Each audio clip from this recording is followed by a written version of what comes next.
wanted to do a demo of this K archtop that I just recently got to the point where I'm like, okay, this is done. I'm not working on this thing anymore. It's to the point that I achieved everything I wanted to achieve with it.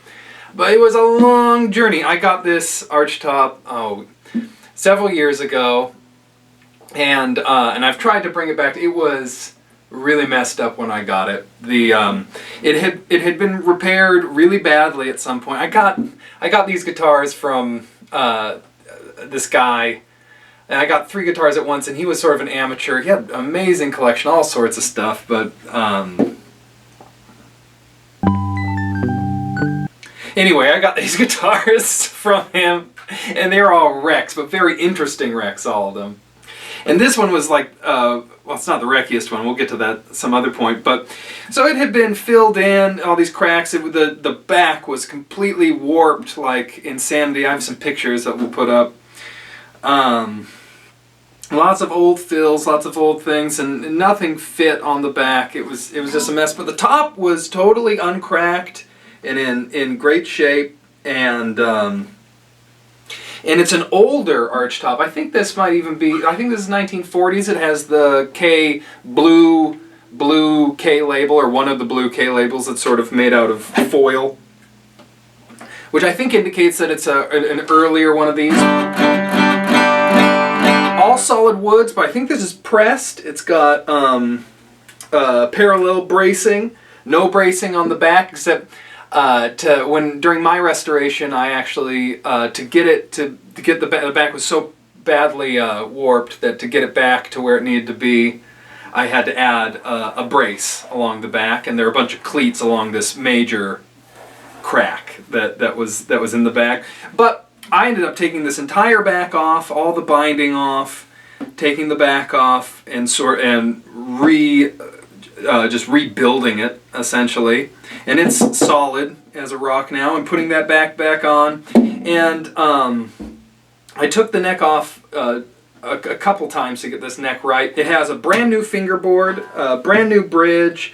I made all of this pickguard assembly and put all the electronics together. This is of a period of K where there's no steel reinforcement in the neck, and the neck was badly bowed when I got this guitar. And I tried all sorts of things. I tried heat pressing it with the original fretboard. That didn't work.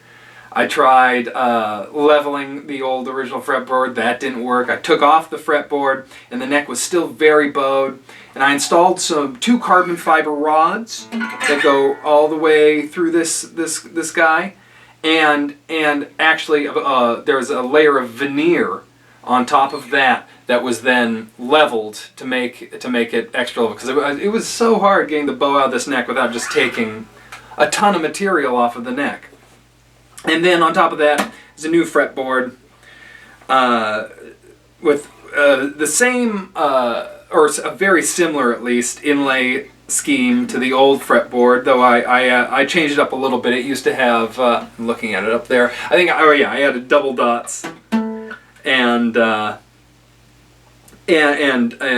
decided, since I was going to all this trouble, I'd do something weird and make it gray, because these are maple fingerboards that you stain. The originals are some sort of impregnated hardwood that's sort of ebonized, but it's not very stable and not very good. So I went with the sort of gray-blue theme, and I ended up staining this this archtop bridge gray as well, and have this gray piece of veneer over the pickup.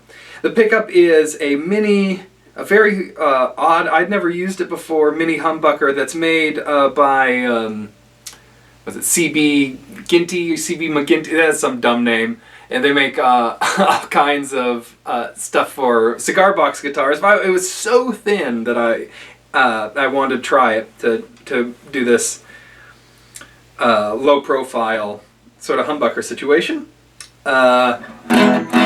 Let's take a listen to it. It sounds very present, very loud. I reset the neck because the neck angle was, I had this playing for a while with a low neck angle, and the sound was just lackluster, but now it really sparkles as an acoustic instrument.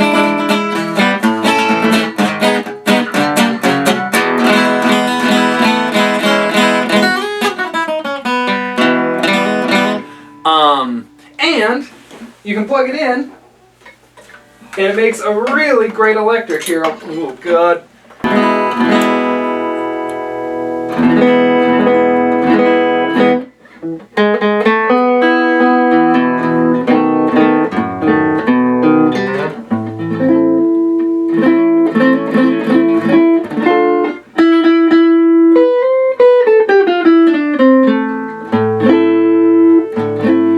You can roll off the tone and get that.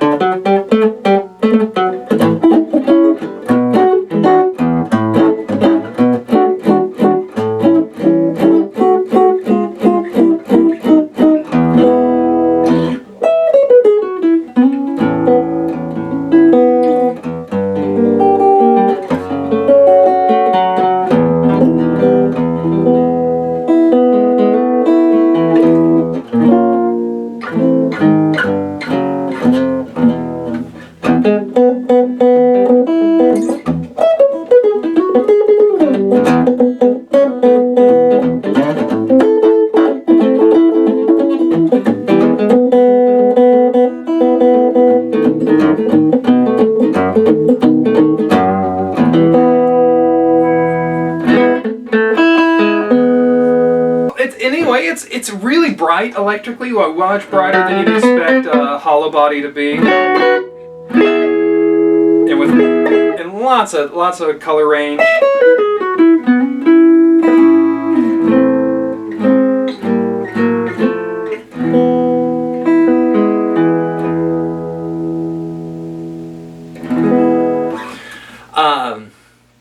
I will say the action, I'm amazed at how much better I got it than it was originally.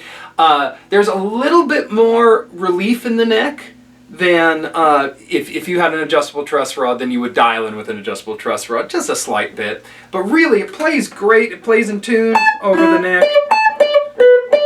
And it's very much in the acceptable range of action. And much better than you'd find on probably just about anyone that was left stock from this period, because they were all just messes. So this is sort of like almost like a restomod. I've taken what was an old K and sort of souped it up to be a better version, or at least in my eyes a better version. But anyway, take a look at it. It's up for sale. I'll include a link. And I just wanted to share it with you because I don't know how long it's going to be around here. And I just thought it was a cool thing. Anyway, thanks. Bye.